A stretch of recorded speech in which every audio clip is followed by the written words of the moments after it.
Hello student, आज हम class 11th का मैथ्स का चैप्टर 6 स्टार्ट करेंगे जो कि है परमुटेशन एंड कॉम्बिनेशन। देखो, permutation and combination class 11th में इसका इंट्रोडक्शन है, मतलब हमें इससे पहले इसके बारे में नॉलेज है, मतलब हमें प्रैक्टिकली नॉलेज है, बट सिलेबस में क्या होगा, एग्ज़ाम में कैसा क्वेश्चन आएगा, बुक में कैसे क्वेश्चन आएंगे, वो हम इसमें पहली बार पढ़ेंगे। देखो, परमुटेशन एंड कॉम्बिनेशन जो है वो डेली लाइफ की प्रैक्टिस पे ही बेस है। For example, permutation and combination समझने पहले मैं इसका बेसिक समझाता हूँ आपको। फॉर एग्जाम्पल, मान लो कि एक पर्सन है, एक लड़का है जिसका नाम है, इससे पहले परमुटेशन कॉम्बिनेशन से पहले एक टॉपिक है, उसी को समझा रहा हूँ मैं। ये उसका नाम है फंडामेंटल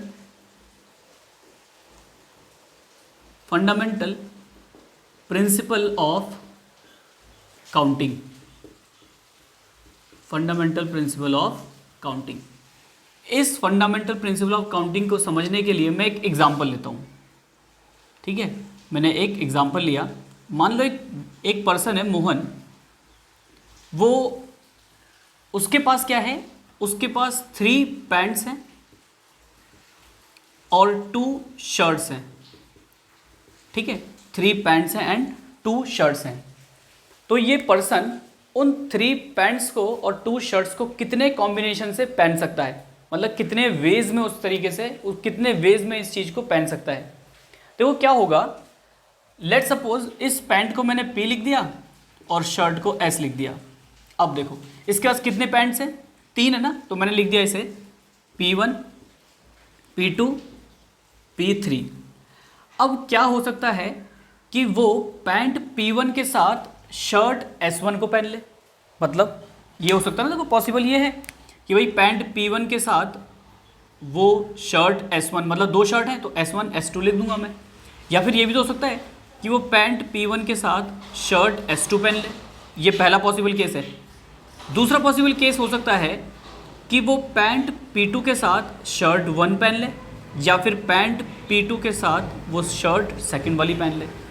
और लास्ट केस हो सकता है कि वो पैंट P3 के साथ शर्ट 1 पहन ले, या फिर पैंट P3 के साथ शर्ट 2। इन 3 के अलावा कोई, मतलब इन वेज के अलावा कोई और पॉसिबल वेज है जिसमें वो 3 शर्ट एंड 2, मतलब 3 पैंट्स एंड 2 शर्ट को पहन सकता है? Impossible. In 1 2 3 4 5 6 total 6 number of ways हैं जिससे वो 3 पैंट्स एंड 2 शर्ट्स के कॉम्बिनेशन को एक एक करके पहन सकता है। जैसे मान लो आप ड्रेसिंग या कहीं मॉल पे गए हो, आपके सामने आपको 3 पैंट पसंद आ गई हैं और आप चेक करना चाहते हो और 2 शर्ट पसंद आ गई, तो क्या करोगे आप? भाई पहले पैंट के साथ आपने पहली शर्ट पहन के देखी, या फिर उसी पैंट के साथ आपने दूसरी शर्ट पहन करके देखी। फिर सेकंड पैंट के साथ आप फर्स्ट शर्ट को देख लोगे, फिर सेकंड पैंट के साथ आप सेकंड शर्ट को देख लोगे। थर्ड पैंट के साथ आप फर्स्ट वाली शर्ट को पहन के देख सकते हो, या फिर थर्ड पैंट के साथ आप सेकंड शर्ट को पहन करके दे सकते हो। इसका मतलब कि टोटल नंबर ऑफ वेज, अगर मैं यहाँ पे पूछूंगा टोटल नंबर ऑफ वेज कि हम कितने तरीके से इसको कर सकते हैं, पहन सकते हैं, 1 2 3 4 5 and 6, total number of ways क्या है? 6 हैं। अब एक और एग्जाम्पल ले लेते हैं। दूसरा एग्जाम्पल है, मान लो कोई पर्सन है या कोई व्यक्ति है या कोई लड़की है, फीमेल है, उसका नाम है तनु। उसके पास क्या है, उसके पास है 2 school bag, 2 school bags, 3 tiffin box या 3 टिफिन बॉक्सेस, और है इसके पास 2 वाटर बॉटल्स। ठीक है, अब ये स्कूल जाने के लिए तैयार हुई, तो देखो अब क्या हो सकता है कि उसके बाद स्कूल बैग को मैं रिप्रेजेंट कर लेता हूँ S से, टिफिन बॉक्सेस को T से, और वाटर बॉटल को W से। अब उसके पास कितने स्कूल बैग्स हैं? 2। तो मान लेता हूँ मैं S1 एंड S2, मैंने 2 मान लिए, S1 एंड S2। क्या हो सकता है कि उसके पास वो पहला स्कूल वाला बैग उठा ले या फिर दूसरा स्कूल वाला बैग ले ले। इसके साथ एक और कॉम्बिनेशन ये बन सकता है कि वो S1 बैग के साथ टिफिन जो होगा उसका वो T1 सेलेक्ट कर ले, पहला पॉसिबल वे। दूसरा हो सकता है कि वो S1 3 टिफिन है ना, तो ऐसा भी केस बन सकता है फिर तो S1 बैग के साथ टिफिन 2 सेलेक्ट कर ले, या फिर S1 बैग के साथ टिफिन T3 सेलेक्ट कर ले। और ऐसा भी तो पॉसिबल है कि वो S2 बैग के साथ पहला वाला टिफिन बॉक्स सेलेक्ट कर ले, S2 बैग के साथ सेकंड वाला टिफिन बॉक्स सेलेक्ट कर ले, या फिर S2 बैग के साथ T3 टिफिन बॉक्स सेलेक्ट कर ले। अब देखो, अभी तो ये सिर्फ टिफिन बॉक्स तक सेलेक्ट हुए हैं, इसके बाद भी तो एक चीज़ बचती है, वाटर बॉटल। ऐसा भी तो हो सकता है कि वो S1 बैग के साथ T1 टिफिन बॉक्स के साथ वो W1 वाटर बॉटल सेलेक्ट कर ले। या फिर दूसरा केस क्या बन सकता है, S1 बैग के साथ T1 और W2 दूसरी वाटर बॉटल सेलेक्ट कर ले। सेम केस यहाँ बन सकता है, वो S1 के साथ T2 के साथ W1 सेलेक्ट कर सकती है, S1 के साथ T2 के साथ W2 सेलेक्ट कर सकती है। सेम केस यहाँ बन सकता है, S1 के साथ T3 के साथ W1 सेलेक्ट कर सकती है, या फिर S1 के साथ T3 के साथ W2 सेलेक्ट कर सकती है। सेम केस यहाँ बन सकते हैं। देखो कैसे, यहाँ लिख लेता हूँ मैं इसको ऐसे करके कि वो S2 बैग के साथ T1 के साथ वाटर बॉटल 1 सेलेक्ट कर ले, या फिर S2 के साथ T1 के साथ वाटर बॉटल सेकंड सेलेक्ट कर ले। इसके केसेस यहाँ बना लेता हूँ, S2 के साथ T2 के साथ W1, S2 के साथ T2 के साथ W2, और लास्ट केस को मैं यही लिख लेता हूँ कि वो S2 के साथ T3 के साथ वाटर बॉटल 1 सेलेक्ट कर ले, या फिर S2 के साथ T3 के साथ वाटर बॉटल सेकंड सेलेक्ट कर ले। अब देखो, इन 1 2 3 4 5 6 7 8 9 10 11 12 इन 12 वेज के अलावा और कोई पॉसिबल वेज है ही नहीं जिसको ये एक एक करके चेक कर सके, बस ये 12 ही बनेंगे। सो टोटल नंबर ऑफ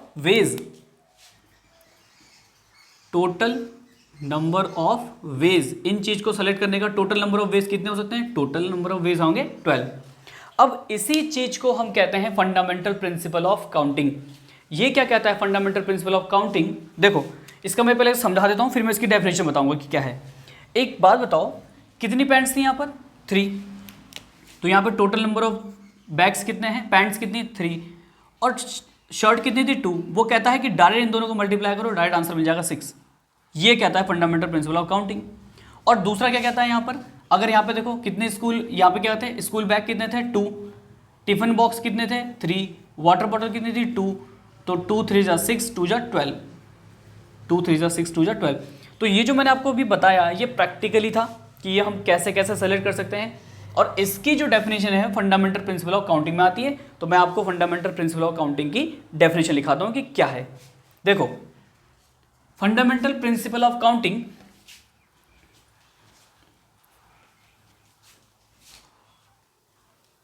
इसकी डेफिनेशन में लिखता हूँ यहाँ पर, पहले इसे इरेज कर लेता हूँ मैं।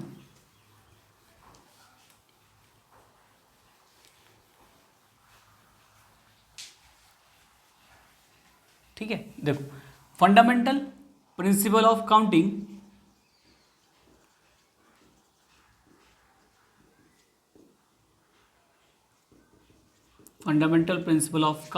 states that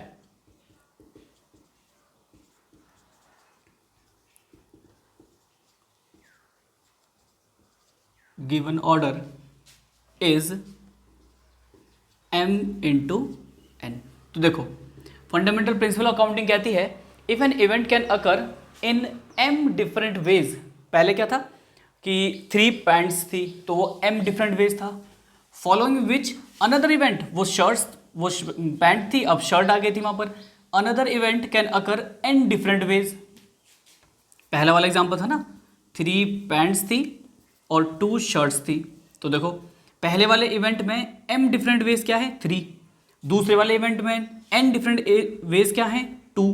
तो the number of occurrence of event in the given order is m into n, यानी कि इसका टोटल ऑर्डर कितना निकल के आता 3 इंटू 2 यानी कि 6। तो जो मैंने आपको समझाया था वो प्रैक्टिकल था, लेकिन फंडामेंटल प्रिंसिपल ऑफ काउंटिंग जो कहती है उसका पूरा मैथमेटिकली जो एक्सप्रेशन है वो ये वाला है, और इसका जो हम जो आगे यूज़ करेंगे वो अब हम डायरेक्ट ये वाला फॉर्मूला यूज़ करेंगे। तो हम एग्जाम्पल नंबर 1 से शुरू करते हैं और समझते हैं कि हम फंडामेंटल प्रिंसिपल ऑफ काउंटिंग का यूज़ कैसे करेंगे और कैसे हम क्वेश्चन को सॉल्व करेंगे, उनका तरीका क्या होगा। ठीक है, एग्जाम्पल नंबर 1, देखो एग्जाम्पल नंबर 1 क्या है। Example number 1,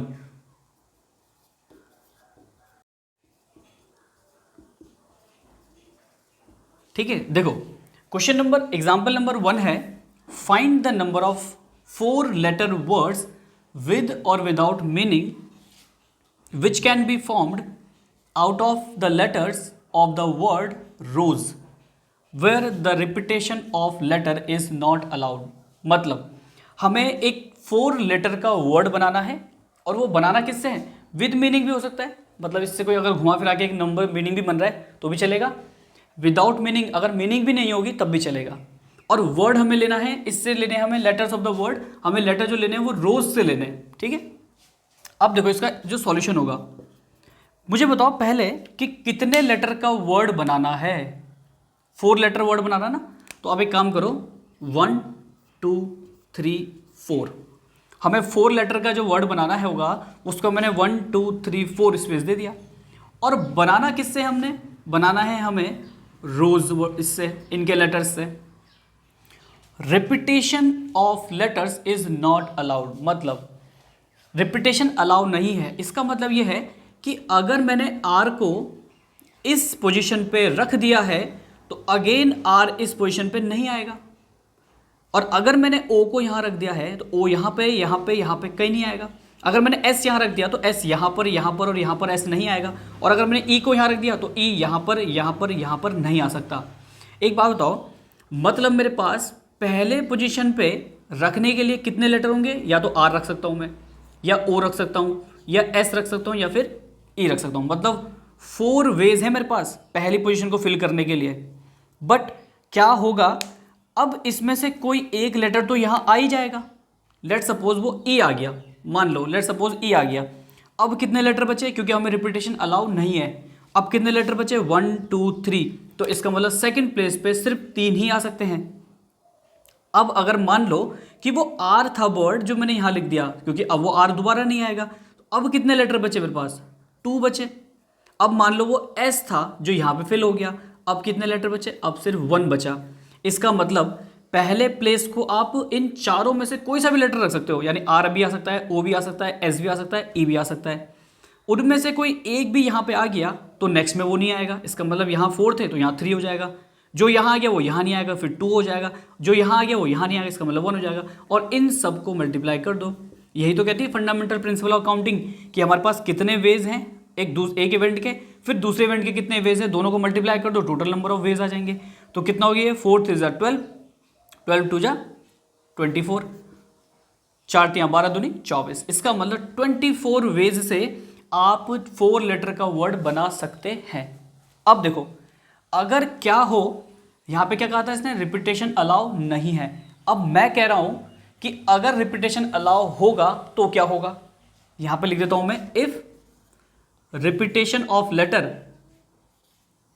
if repetition of letters is allowed, अगर रिपीटेशन ऑफ लेटर अलाउ होगा, देन रोज से कितने 4 लेटर के वर्ड बन सकते हैं, 1 2 3 4। मुझे एक बात बताओ, जब मैंने रिपीटेशन अलाउ कर दिया, विद और विदाउट मीनिंग कोई सा भी बना सकता हूँ, इसका मतलब पहले पोजीशन पे मैं आर ओ एस ई इनमें से कोई सा भी वर्ड रख सकता हूँ। अब मान लो अगर मैंने यहाँ आर रख दिया तो उस आर को मैं यहाँ भी रख सकता हूँ, उस आर को मैं यहाँ भी रख सकता हूँ, उस आर को मैं यहाँ भी रख सकता हूँ। इसका मतलब अगर 4 लेटर यहाँ आ सकते हैं तो अगले में भी 4 लेटर आ सकते हैं, क्योंकि रिपीटेशन अलाउ है। अगर आर जो यहाँ आ गया वो यहाँ भी आ सकता है, ओ यहाँ पे आ गया ओ यहाँ भी आ सकता है, एस यहाँ आ गया तो यहाँ भी आ सकता है, यहाँ क्या वो चारों जगह पे आ सकते हैं। मतलब R R R R 4 letter के वर्ड बन गए ना, मीनिंग बने ना बने हमें उससे मतलब नहीं है, बस 4 लेटर के वर्ड बनना चाहिए हमारे पास। तो टोटल कितने नंबर ऑफ वेज आएंगे, 4 जगह 16, 4 जगह 16, 16 का स्क्वायर 256, टोटल 256 वेज होंगे जिसमें हम 4 लेटर का वर्ड बना सकते हैं जब रिपीटेशन अलाउ होगा। इस वर्ड से, इस वर्ड के लेटर से हम 256 क्या बना सकते हैं, हम 256 लेटर्स के वर्ड बना सकते हैं। तो ये इसका आंसर हुआ। अब एग्जाम्पल नंबर 2 देखते हैं, एग्जाम्पल नंबर 2 में क्या है मेरे पास। Example number 2, below the others. ठीक है, देखो एग्जाम्पल नंबर 2 में हमारे पास है, ये बुक का ही एग्जाम्पल है आपके। देखो एग्जाम्पल नंबर 2 में हमारे पास कह रहा है given 4 flags of different colours, how many different signals can be generated if a signal requires the use of 2 flags one below the other. देखो 4 डिफरेंट कलर के हमारे पास फ्लैग है, उसमें से हमें 2 फ्लैग बनाने हैं जिसमें वन बिलो दी अदर, एक के नीचे एक सिग्नल्स होते हैं। अगर वैसे सिग्नल 3 कलर के होंगे ना आपके, ग्रीन येलो एंड रेड वाला, या red green and yellow, red yellow and green वाला, उसमें क्या होगा हमारे पास 3 सिग्नल हैं, एक के बाद एक लगे होते हैं। यहाँ कह रहा है कि सिर्फ 2 ही फ्लैग यूज करने हैं, एक के बाद एक दूसरा। तो मान लो कि अगर एक फ्लैग मेरे को बनाना है तो हमें उसके 2 ही पार्ट करने होंगे, मतलब एक फ्लैग यहाँ लगेगा कलर का, एक यहाँ लगेगा, क्योंकि एक के नीचे एक लगाना है हमें। यहाँ पर 4 डिफरेंट कलर्स के हैं, 4 flags of different colour, 4 different colour हैं। और how many different signals can be generated, मतलब अगर आपने यहाँ रेड यूज कर दिया है तो यहाँ पे रेड आप यूज नहीं कर सकते, कॉमन सेंस। सेम उसने कहा कि अलग अलग कलर का बनाना है। सेम अगर यहाँ पे आपने येलो कर दिया तो येलो यहाँ नहीं कर सकते हैं, अगर यहाँ पे ब्लू कर दिया तो यहाँ ब्लू नहीं कर सकते, अगर यहाँ पे आपने ग्रीन कर दिया तो यहाँ ग्रीन नहीं कर सकते। इसका मतलब 4 फ्लैग है ना, तो पहले में से, पहले वाले पे तो आप 4 के 4 में से कोई सा भी रख सकते हो। मतलब अगर मान लो, चलो मैं लेट सपोज ही कर लेता हूँ कि मेरे पास ग्रीन कलर है, रेड कलर है, ब्लू कलर है और येलो कलर है। अगर ये 4 कलर मेरे पास हैं तो इस पहले पोजीशन पे तो मैं इन चारों में से कोई सा भी रख सकता हूँ। लेकिन अब अगर मैंने मान लो रेड यहाँ रख दिया, तो अब रेड यहाँ पे प्लेस कर दिया मैंने अगर, तो अब रेड को मैं यहाँ नहीं रख सकता। इसका मतलब कितने बचे मेरे पास? 3। तो वही आगे ना, पहले इवेंट के होने की अकरेंस m है, दूसरे इवेंट के होने की अकरेंस n है, तो टोटल नंबर ऑफ वेज यानी total number of colours, different colours कितने बनेंगे? 12 बनेंगे डिफरेंट कलर्स के। अब हम चलते हैं अब हम चलते हैं एग्जाम्पल नंबर 3 पर। तो एग्जाम्पल नंबर 3 क्या है वो देखते हैं। Example number 3 can be repeated. देखो यहां पे क्या कह रहा है क्वेश्चन हमारे पास, एग्जाम्पल 3 क्या कह रहा है, how many 2 digit even numbers can be formed from the digits 1 2 3 4 and 5 if the digits can be repeated. यहाँ पे ये कह रहा है कि हमें 2 डिजिट का एक नंबर बनाना है, लेकिन नंबर बनाना कैसा है? वो इवन नंबर बनाना है। इवन नंबर की प्रॉपर्टी होती है कि वो नंबर के लास्ट में, मतलब वंस प्लेस पे या तो 2 होगा या 4 होगा या 6 होगा या 8 होगा या फिर 0 भी हो सकता है, क्योंकि 10 भी तो एक इवन नंबर होता है, 0 भी हो सकता है लास्ट में, बट 0 यहाँ है ही नहीं तो हम उसका केस कंसिडर नहीं करेंगे। आगे अगर कहीं क्वेश्चन में आएगा तो मैं वहाँ बता दूंगा आपको कि 0 कब आएगा उसके एंड पे। ठीक, अब देखो यहाँ पे लिखा है ना इसने 1 2 3 4, हमें कितने डिजिट का बनाना है? 2 डिजिट का इवन नंबर बनाना है। ये रहा पहला डिजिट मतलब 10th प्लेस, ये रहा इसका 1st प्लेस। अब नंबर क्या है मेरे पास? नंबर है मेरे पास 1 2 3 4 एंड 5। अब मुझे बताओ, अगर मुझे इवन नंबर बनाना है तो क्या मैं 1 को 1st प्लेस पे रख सकता हूँ? नहीं। 3 को 1st प्लेस पे रख सकता हूँ? नहीं। 5 को 1st प्लेस पे रख सकता हूँ? नहीं। इसका मतलब यहाँ पे सिर्फ 2 एंड 4, यानी कि यहाँ पर सिर्फ 2 ही पॉसिबल वेज हैं जहाँ पे 2 एंड 4 आ सकते हैं। और अगला जो आ सकता है उसने क्या कहा है? डिजिट्स कैन बी रिपीटेड, यानी कि अगर मैंने यहाँ 2 लिख दिया, यहाँ मैंने 4 लिख दिया है इवन नंबर बनाने के लिए, तो 4 मैं यहाँ भी लिख सकता हूँ, 44 भी इसका आंसर हो सकता है। अगर मैंने यहाँ 2 लिख दिया है तो 2 यहाँ भी लिख सकता हूँ, 22 भी आंसर नंबर बन सकता है। इसका मतलब हमारे पास डिजिट्स अलाउ है कि हम रिपीट कर सकते हैं। और तो हमारे पास डिजिट कितनी बची? 1 2 3 4 एंड 5, यानी कि यहाँ 5 के 5 डिजिट आ सकती हैं। तो टोटल नंबर ऑफ वेज कितने आ गए इसके? 10। ये इसका आंसर हो जाएगा। अगर मान लो लेट सपोज कि इसने कहा होता कि डिजिट्स नॉट अलाउ, मतलब रिपीटेशन अलाउ नहीं है, अगर मैंने यहाँ पर 2 रख दिया है, अगर मैंने यहाँ इसको 2 रख देता, ये वाला केस दूसरा वाला केस है जिसमें डिजिट का रिपीटेशन अलाउ नहीं है, यहाँ तो अब भी 2 ही पॉसिबल वेज आएंगे। लेकिन अगर मान लो मैंने यहाँ पे 4 रख दिया होता तो 4 यहाँ नहीं आता, इसका मतलब यहाँ पे जो नंबर रख दिया वो यहाँ नहीं आएगा। तो मैंने अगर 4 यहाँ रख दिया तो 4 यहाँ नहीं आ सकता। ऐसे हटा करके देखो, अब कितने बचे डिजिट? 1 2 3 एंड 4। इसका मतलब यहाँ पर अब सिर्फ 4 नंबर आ सकते थे, 1 2 3 एंड 5, क्योंकि एक नंबर तो मैंने यहाँ लिख दिया। तो टोटल नंबर ऑफ वेज कितने जाते हैं? 4 2 जा 8। ये किस वाले केस में आता? जब व्हेन रिपीटेशन या digits can not be repeated, when repetition of digit repetition of digits can not be allowed. मतलब हमें अगर डिजिट्स का रिपीटेशन नहीं दिया होता तो आंसर ये होता, लेकिन आपके क्वेश्चन में भी पूछा है कि digits can be repeated, repeat हो सकती है, तो इसका आंसर 10 हो जाएगा। ठीक है, क्वेश्चन एग्जांपल नंबर लास्ट है इसका, एग्जांपल नंबर 4 देखते हैं कि एग्जांपल नंबर 4 क्या है।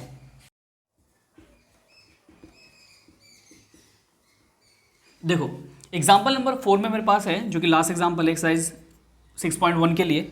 यहाँ पे ये कह रहा है find the number of different signals that can be generated by arranging at least two flags in order one below the other. मतलब अभी मैंने आपको कराया था ना क्वेश्चन, एग्जांपल नंबर 2 था आई थिंक शायद, वहाँ पे भी तो यही था, वन बिलो द अदर। जैसे सिग्नल होते हैं ना, तो सिग्नल में नहीं होता वन के नीचे नेक्स्ट फिर नेक्स्ट होता है, तो यहाँ पे मुझे बनाना है at least 2 flag in order. मतलब हमें कम से कम 2 तो फ्लैग यूज कर रहे हैं ऑन अ वर्टिकल स्टाफ, मतलब ऐसे करके बनाना वर्टिकल स्टाफ में ही। और हमारे पास 5 डिफरेंट फ्लैग्स के कलर्स अवेलेबल हैं। एक बात मुझे बताओ, इस वर्ड का मतलब पता है आपको? At least 2 flags in order. At least का मतलब होता है मिनिमम 2, मैक्सिमम जितने पास आपके पास अवेलेबल है उतने यूज कर सकते हैं हम। मतलब मिनिमम 2 तो हम यूज करेंगे। तो एक हम केस बना के चल सकते हैं कि पहले केस में हम मिनिमम 2 ही फ्लैग यूज कर रहे हैं। मान लो ऐसे करके 2 फ्लैग यूज कर रहा हूं मैं।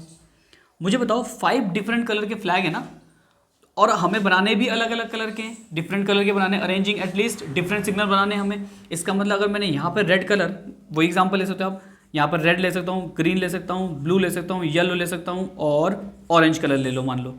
अब यहाँ पे क्या है मेरे पास, अगर मैंने यहाँ पर एक कलर यूज़ कर दिया तो नेक्स्ट कलर यहाँ यूज़ नहीं कर सकता मैं। इसका मतलब अगर इन 5 में से मैंने एक कलर यहाँ यूज़ कर दिया है वो यहाँ नहीं आएगा, इसका मतलब 4। तो टोटल नंबर ऑफ फ्लैग पहले वाले केस में कितने आ जाएंगे, total number of different ways कितने आ जाएंगे, 5 4 जा 20। अब मिनिमम 2 का मतलब होता है कम से कम 1, कम से कम 2, उसके बाद मैं 3 फ्लैग भी यूज़ कर सकता हूँ। अब 3 वाला केस देखते हैं। अब सेम अगर यहाँ पे 5 है, अब वो 5 में से एक यहाँ नहीं आएगा तो यहाँ 4 बचे, जो यहाँ लग गया वो यहाँ नहीं आएगा तो अब 3 बचे। तो टोटल नंबर ऑफ वेज कितने आएंगे, 5 × 4 × 3, 5 4 जा 20, 23 जा 60। अब नेक्स्ट केस क्या है मेरे पास, देखो नेक्स्ट वाला केस है मेरे पास कि हमें कितने फ्लैग बन गए, 3। हमें हमारे पास है तो 5 ना टोटल, तो 3 के बाद अब 4 बना लो। नेक्स्ट वाला हो सकता है कि 4 फ्लैग हों लगे हों उसमें, तो 5 यहाँ आ सकते हैं, 4 यहाँ आ सकते हैं, 3 यहाँ आ सकते हैं, 2 यहाँ पे आ सकते हैं। तो इसका ऑर्डर क्या बनेगा, 5 × 4 × 3 × 2, 5 4 जा 20, 23 जा 60, 62 जा 120। और लास्ट केस क्या बचेगा कि मैं 5 के 5 फ्लैग ही यूज़ कर लूँ पूरे एक साथ। 5 के 5 फ्लैग्स ही मैंने यूज़ कर लिए, ठीक है, 5 के 5 ही यूज़ कर लिए मैंने, ऐसे करके 1 2 3 4 एंड 5। मतलब यहाँ पे 5 कलर आ सकते हैं, जो एक यहाँ लग गया वो यहाँ नहीं आ सकता, यानी 4 बचे, जो यहाँ लग गया वो यहाँ नहीं आ सकता, 3 2 एंड 1। इसका मतलब इसका ऑर्डर कितने कलर यहाँ बन सकते हैं, कितने डिफरेंट ऑर्डर से बन सकते हैं, 5 4 3 2 एंड 1। बस यहाँ 1 ही तो मल्टीप्लाई हुआ, बाकी सब वैल्यू तो सेम ही है, और 1 से मल्टीप्लाई करके वही नंबर आता है, यानी 120। So total number of ways, अगर हमें डिफरेंट सिग्नल बनाने ना, तो टोटल नंबर ऑफ वेज क्या होंगे भाई, ये भी बन सकता है तो 20 वेज तो यहाँ आ गए, ये भी बन सकता है, वो प्रोबेबिलिटी में पढ़ा होगा ना आपने, ईदर हेड और टेल, या तो हेड आ जाए या टेल आ जाए। तो एक केस तो ये बन सकता है, एक केस ये बन सकता है, एक केस ये वाला बन सकता है, या भी ये वाला बन सकता है। तो ये चारों ही पॉसिबल हैं। जब पॉसिबिलिटी ऐसी होती है ना कि या तो ये या फिर ये या फिर ये, तो आपको वो उन केसेस को ऐड करना पड़ेगा। अगर ऐसा होता कि एक फ्लैग को यूज करना है एंड डिफरेंट फ्लैग भी यूज करना है, देन उस केस में मल्टीप्लाई का यूज करेंगे हम। लेकिन यहां पर सिर्फ हमें दे रखा है कि एटलीस्ट 2, तो ये भी आ सकता है, ये भी आ सकता है, ये भी आ सकता है और ये भी आ सकता है। So total number of ways या फिर डिफरेंट कलर ऑफ, कह सकते हैं different signals, total number of different signals कितने बनेंगे, पहला है 20 प्लस 60 प्लस 120 प्लस 120, तो ये हो जाएगा मेरे पास 240, और 240 के बाद ये हो जाएगा मेरे पास 12 दूनी 24, यानी कि 240, 300, 320, 320। तो टोटल नंबर ऑफ वेज कितने आएंगे, 320। अब ये पूरे एग्जाम्पल 4 तक फिनिश हुए। अब हम आपसे मिलते हैं एक्सरसाइज 6.1 में, जिसके हम क्वेश्चंस करेंगे बहुत इजीली और डिटेल में समझेंगे सारे क्वेश्चंस को।